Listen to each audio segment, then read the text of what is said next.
Covid realmente impactou aí a nossa rotina em vários sentidos, impactou, e uma questão tem sido motivo de dúvidas nesse momento. Por exemplo, é sobre o direito de visita quando pais separados dividem a guarda dos filhos.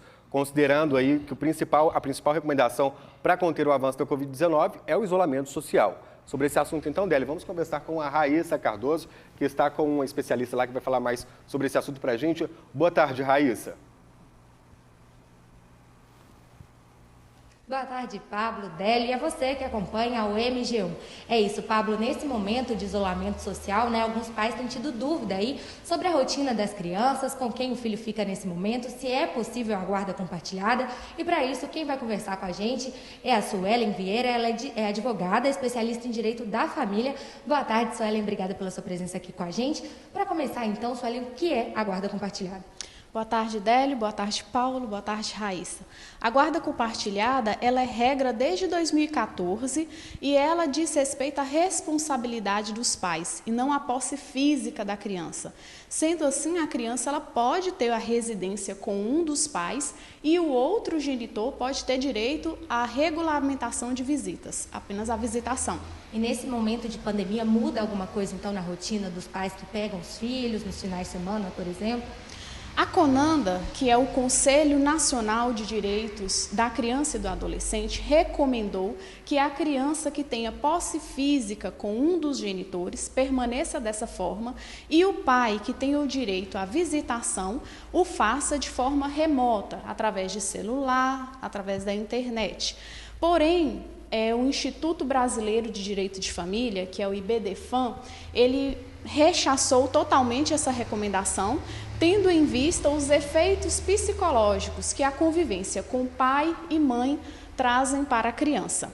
Então, não existe uma regra ainda. O que se impõe nesse momento é justamente o bom senso dos pais para fortalecer o melhor interesse da criança nessa situação e evitar que daí surja um litígio que cause uma alienação parental.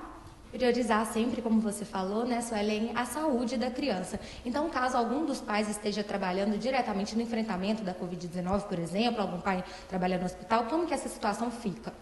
Não existe uma regra. O simples fato do pai estar trabalhando no hospital não traz para ele uma negativa de conviver com a criança. O que deve haver realmente é o bom senso. E caso não exista um consenso entre os pais, essa situação ela deve ser levada ao judiciário.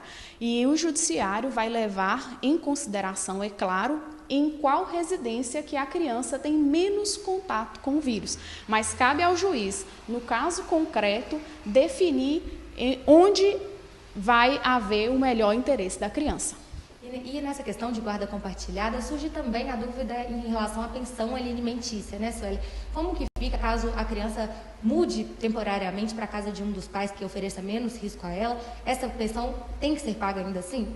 A guarda compartilhada, ela não exclui a pensão alimentícia. Os pais, eles podem sim entrar em acordo em relação à pensão, mas sempre lembrando que a pensão é do menor, é da criança ou do adolescente. Então, mesmo que o pai pague pensão e não more com o filho, e nesse momento ele passe a morar, ele continua tendo que pagar a pensão, mesmo com o filho na casa dele, não é isso? Continua tendo.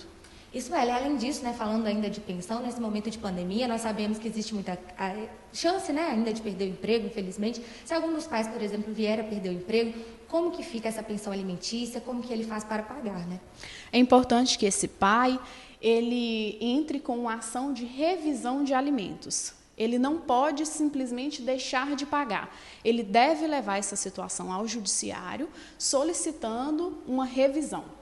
Tá ótimo, Sueli. Muito obrigada pelas suas informações. Eu que agradeço. Então é isso, Délio, Pablo, priorizar sempre a saúde da criança, mas não impedir que o convívio familiar continue acontecendo, é claro, Tá certo, Raíssa. Obrigado, a doutora também pelas informações.